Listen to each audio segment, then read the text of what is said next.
Hello, Libra. As you can tell, this is a zodiac specific reading. It's been a minute, so I hope you enjoy. So, what I have done is I have taken a series of note cards and written one of the symbols for each of the zodiac signs on the back of these cards. And I took them and blindly, with shuffling them, random pulls, meditated on the energies that were coming through, and wrote down some insights, impressions, and channeled messages. And then laying those all out on the table, again blindly, took a series of decks of cards and started laying them out randomly across all of the piles and developed a reading. I have not looked at your energies, which I'm excited to look at as I have a bit of Libra in my chart. And so we're going to start out with the note card. I'll give you a peek at that if you want to screenshot, flip those, and look into those messages in your own time and meditation space. Then we're going to read a Tao Te Ching message. In Art of War, we have a couple archetype cards, some mixed shamanic deck and oracle cards. And then we have the Akashic Tarot, some more tarot, and then we're going to close off with an oracle from the Whispers of the Ocean. So, all right, let's dig in. I'm feeling very expansive, connected, and warm. And so this is a good energy for Libra to feel in, but also a little bit of a pop in my sacral. And there goes my throat. So something clearing out, healing, advocating for healing rather than sickness. I am on the yoga ball. I appreciate you overlooking the weird sounds. It's not me, I promise. So 79. Oh, we forgot your card. Here are your channeled messages. I'm going to do my best not to interpret, but to just speak those into your subconscious and conscious mind so that you can decipher for yourself. Soft, fluffy clouds, feather pillow, down blankets, recovery, upliftment, angelic presence, sync ups, trust, soft landing, cat lands on its feet, support, release, and you'll be caught, leap of faith, confirmation, communication with guides, put yourself, quote, out there. So maybe marketing or putting yourself back out onto the market in a relationship type of a dynamic. Well received, unveiling, be seen, and also with emphasis, see, like see others. Like in the avatar, I see you, I feel you, I understand and know and resonate deeply with you. I connect with you without walls and barbed wire fences between. Deepen the gaze, unfiltered, and then graze, pasteurized, going out into the field. Milk and honey, becoming the nectar of life, community niche, herbal medicine, etc. Forest witch, some type of wild gathering. Win some, lose some. Side hustle that buoys, takes over. Unexpected juxtapose, turn of events, happy changes. All right. So something's shifting, and there is a supportive essence moving in as we are opening our hearts and our eyes and getting out there. Let's see, 79. Failure is an opportunity. Win some, lose some, right? If you blame someone else, there's no end to the blame. Therefore, the master fulfills her own obligations and corrects her own mistakes. She does what she needs to do and demands nothing of others. So whether it's a job or relationship or otherwise something that didn't work out, it's like, letting that go and moving forward helps you to grow instead of to stay karmically tied to a sense of failure, instead a sense of constant advancement. Know yourself, know your partner. Self-awareness is an essential part of a happy life. Without it, your choices of life partner, for example, will be based solely on instinct or gut feeling. Examine your thoughts, beliefs, and feelings to help you understand your strengths and weaknesses, which can help you understand other people's. With greater understanding comes better communication and a great chance for your relationship to thrive. Sun Tzu said, "If you know the enemy and know yourself, you need not fear the result of 100 battles. If you know yourself, but not the enemy, for every victory gained, you will also suffer a defeat. If you know neither the enemy nor yourself, you will succumb in every battle." Yeah, you will always lose because you're never able to grow, and so the message repeats, and we still won't listen. So I think we understand that. Libra is good at playing devil's advocate, I'm hearing. And so sometimes it's like, do we do we need to win and lose? Do we need that to balance? Or can we just kind of let things be and accept the now moment in peace and clarity, to honor and hold space for things, and then to continue to walk and to continue to advance? Then things either shift with us or they don't come along, right? So archetypal energy is beautiful.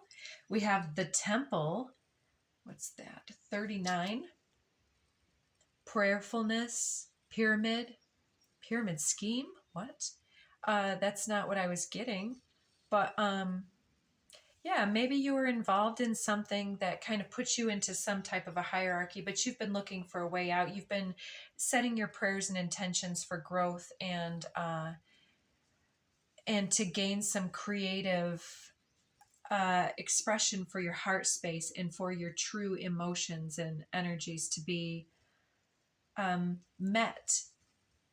And then we have the gem, which is 56. The gem. So the insight that comes from growth and change, the soft landing. It's like, I was in one of the other readings, we had this can of worms that was needing to be opened in anticipation of some type of either disagreement or misunderstanding.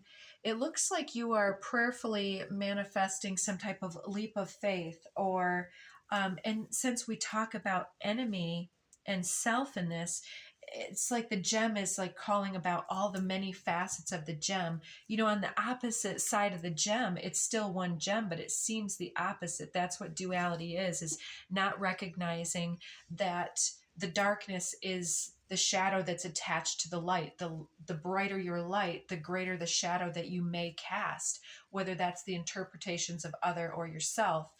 And witnessing others as neighbors and friends we haven't yet met versus potential enemies and potential thieves.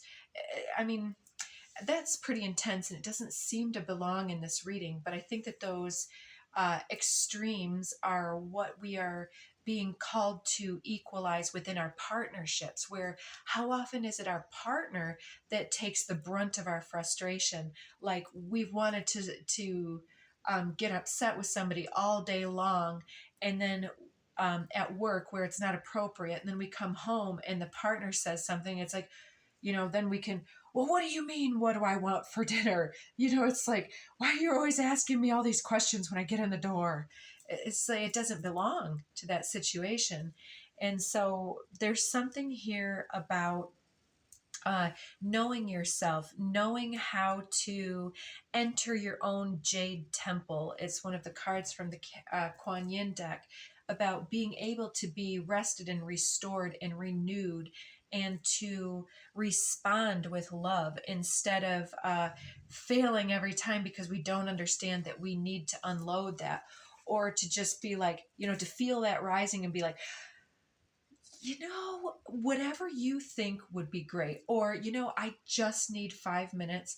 Let me go take a shower, cleanse off those energies. Take a minute and go sit down on a bed and just breathe and feel and unpack and unload if you need to. So the next card, appropriately enough, is friction. So you've got some type of friction here, probably between you and a partner, that keeps arising.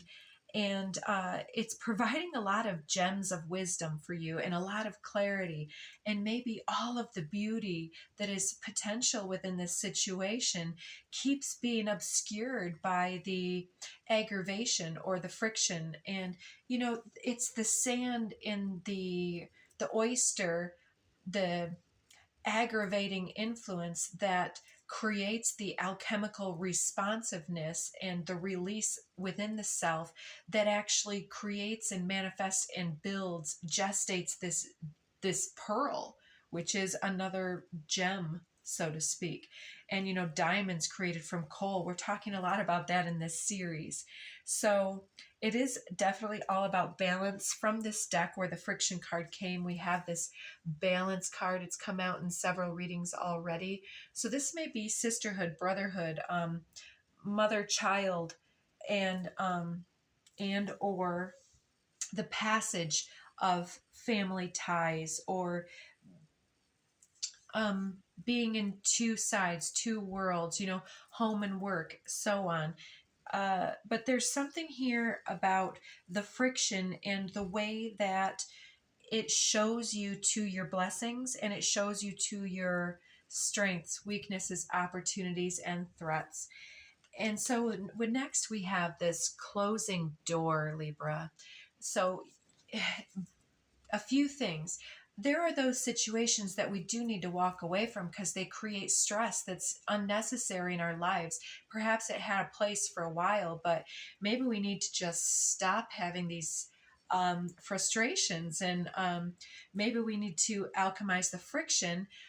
Maybe we do need to leave a situation, but maybe we just need to take 5 minutes and let Calgon take us away, close the door of the bathroom, or, on your break at a job that's on its way to an expired circumstance or beyond, getting into the car or something, or into your office or whatever, closing the door for a minute and just taking a moment to say, there is a reason that I'm here.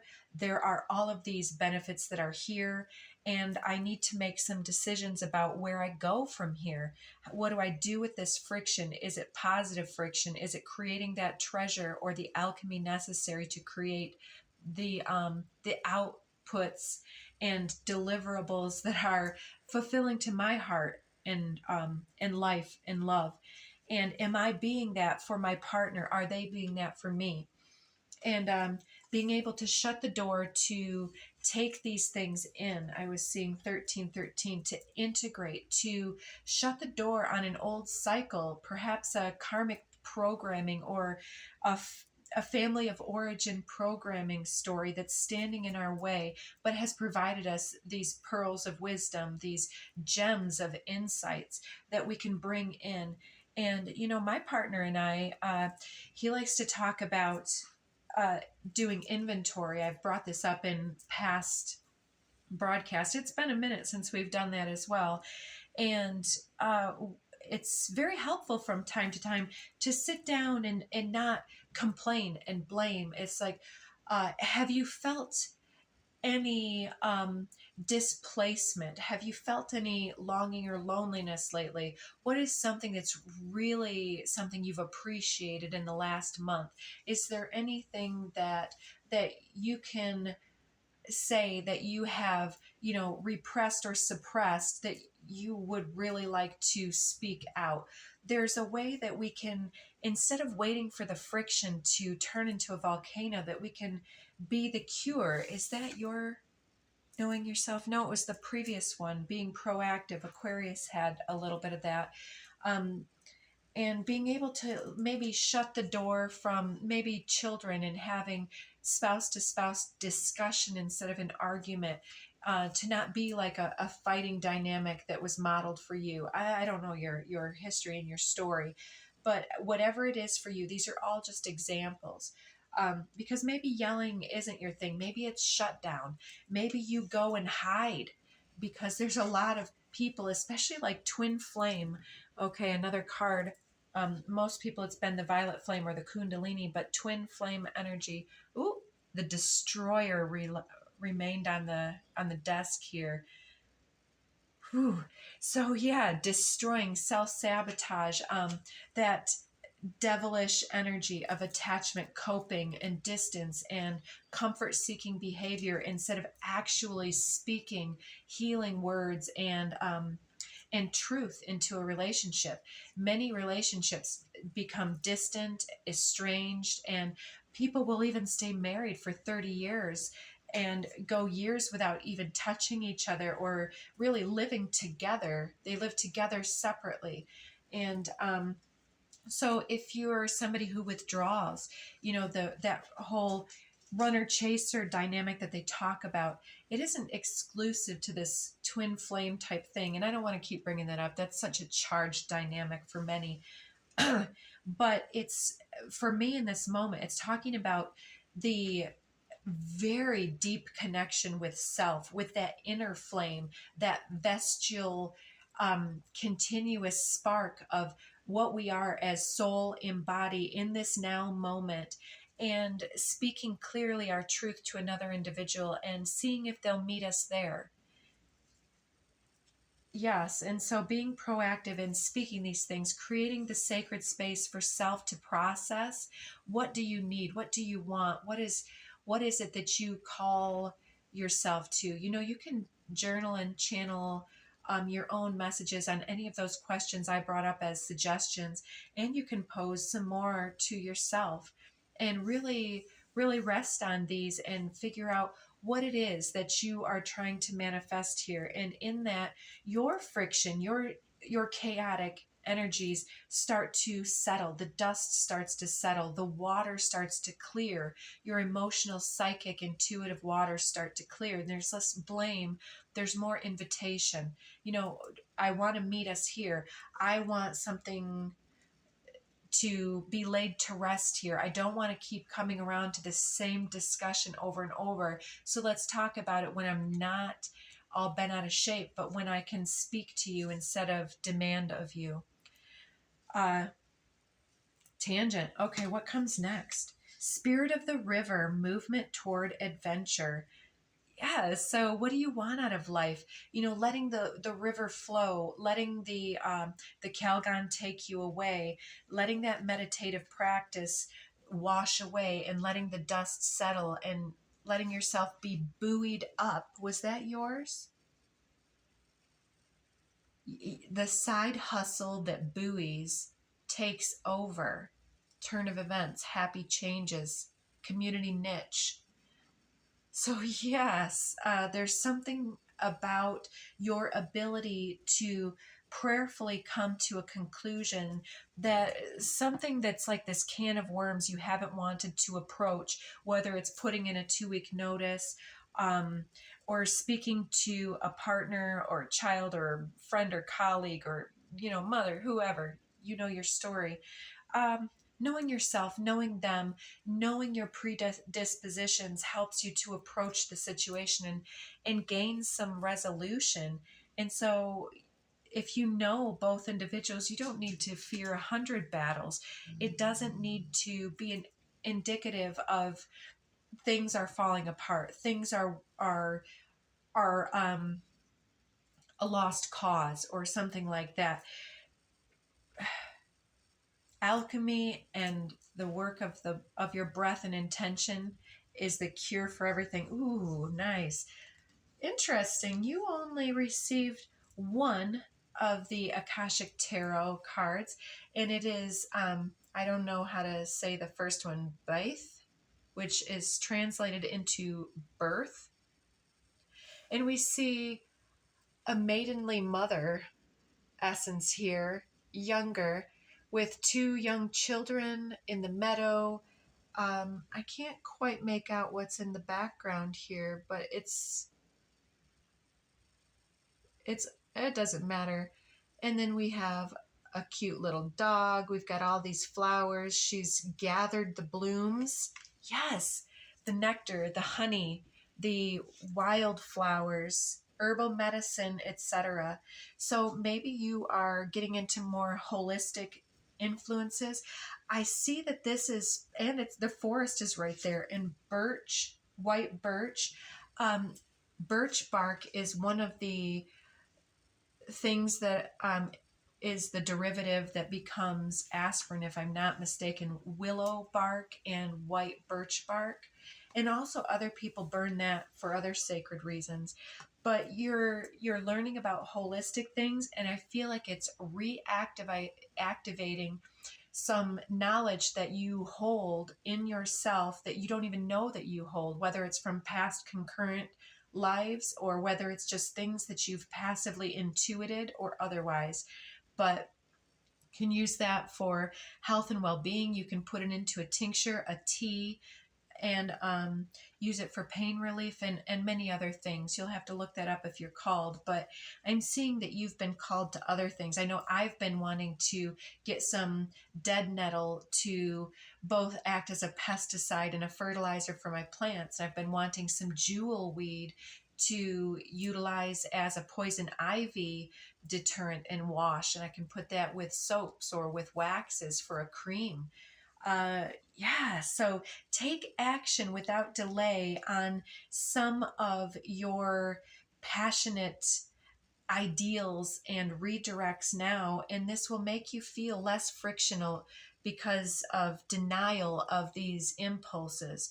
Sometimes we can get aggravated with those around us when we haven't given ourselves the permission or opportunities to pursue our passions, our hobbies, or have the time and space for this rest and recovery and repair. And it's our job alone to grant that to ourselves. It's holding space for the divine feminine to occupy the sacred space at the center of the temple and to become the fully faceted, well-rounded, beautiful, honed gem that we are in this life. It's all about the fertility and the composted experiences. 2222 when I said that. So 2 cards from the next deck. Taking action without delay on your creative forces, having confidence. We have this Aries card. Aries is your oppositional energy, Libra, and everything is defined by its oppositional energy. And so Libra may be seen as sitting the fence, seeing both sides, and somehow having issue with being able to make a decision. I get it. I have that energy as well.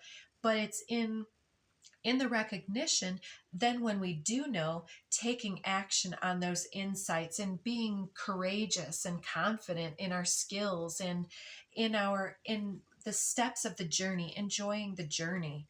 3 of shells, playfulness and bliss with that little pod of dolphins. Maybe it's you, your partner, and the relationship. Maybe it's you, spirit, and the relationship, creating more divinity and beauty and ease of interaction, flow process within your relationships is going to start with knowledge of self, which I know it's a little cheesy, but it is what it is.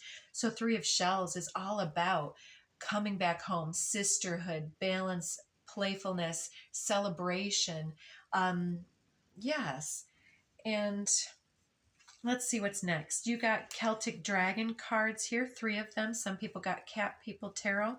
You have the Queen of Swords stepping forward, that powerful voice. Be careful where you point that powerful sword. You can cut and wound and liberate and burn bridges sometimes, instead of really speaking with the powerful charisma and beauty of the sacred flame within you. So she is empowered in this upright position, and she's using her ability to speak from her soul center about her needs, and she's ready to take her sword and lift it up. Who did that? She-Ra. Dates me, doesn't it? He-Man's younger sister, I believe, some kind of Amazonian Wonder Woman-esque influence here. She-Ra looks a lot like this depiction here. And it's like this fire-breathing dragon is really inspiring, really blowing these passionate, inspiring things towards you. And yeah, it's like some people can get singed. We can feel singed by the gravity of things. But don't close the door on what fulfills you in lieu of other people's expectations or obligations to things that don't fulfill any longer. There's this urge to move into adventure, to take the leap of faith with some healthy sense of wisdom as well, but to give birth to something new. What's next for you? This advanced stepping back, you know? And then we have this Eight of Swords, but about the money, but about the urge, the obligation, the loyalty. What about all of these previous arguments and battles?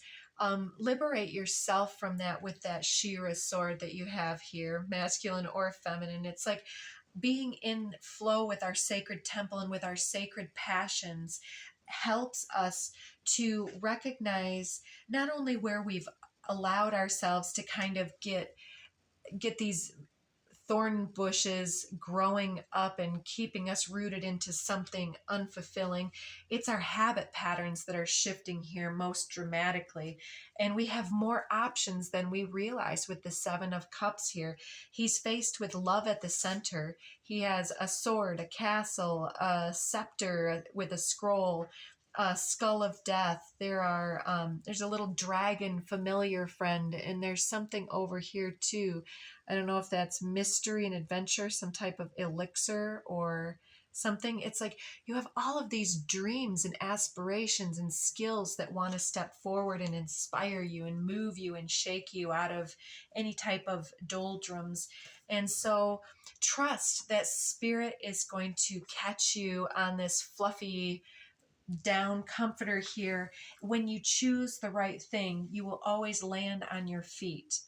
And especially like it's a soft landing in the spirit of the river. When you jump, maybe it's like on the movies, you know, the hero jumps off this cliff they've never seen before, but somehow they always land in this beautiful water, and they get carried on. They don't drown, they don't XYZ, you know, there aren't jagged cliffs at the bottom. You know, we could stop right as we're being chased and dig our heels in at the end of the cliff, but then we won't go as far. You know, it's like being able to trust that you've got this, or else that this is part of the thing, and taking full tilt and running full tilt and then jumping as far as you can. And maybe you don't quite make it to the other side. Maybe you grab onto one of these vines and kind of crawl yourself back up or something else. Ooh, look at that. Breakthrough to new dimensions. A new endeavor is on the horizon, indeed. Innovative energy wants to burst forth into your consciousness. Oh, this is so gorgeous. And there's another whale right below the surface that I haven't seen before. This is a relatively new deck for me, but I've been using it a few months.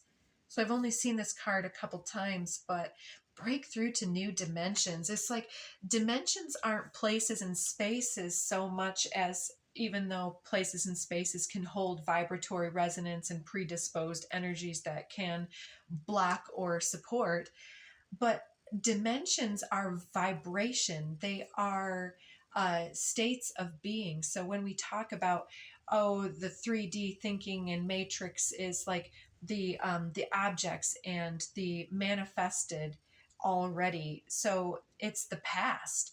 And then we talk about fourth dimension being like astral potentiality. The fifth dimension going into more than potentiality, but seeing beyond potentiality into the all, into like more of the unity consciousness starts to be integrated into our awareness. So it's like the awareness of the matrix, except it's, if I could talk, the matrices themselves, and how we can use the past as a foundation to break it apart to reconnect, to rebuild, or to use the ethers as a matrix for what comes next. It's like if you have a download and it doesn't exist yet, it's because you've been divinely inspired to be able to channel this into your world. So if it doesn't exist, go ahead and create it. Be the host for that inspiration to take up residence and to lift you up and out of this friction and into something that is that's you. Be willing to see further than the veil, to create the nectar from the milk and honey that you've been dealt. Yeah, you're finding your niche in something and you're landing on your feet with some type of creative endeavor. So, and part of this starts with you reconnecting with yourself. And if you don't have a partner now, this can definitely be self with higher self.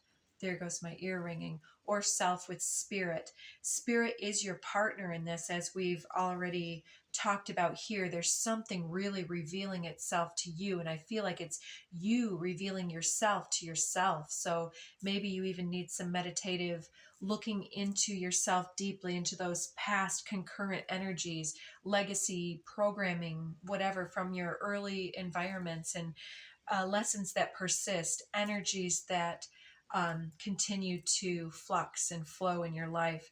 And to, clean up those energies helps you to break through what is and to embrace not only potential, but then to take action in the right direction for you at this time. So you're giving birth to something incredible. So that's what I have for you today. Do take great care of yourself and honor that sacred space of your inner temple. And yeah, do consider hitting some of those buttons for me if you would. Like, share, subscribe, comment on your situation, how this resonated. And if this is where we part, take care. And until next time.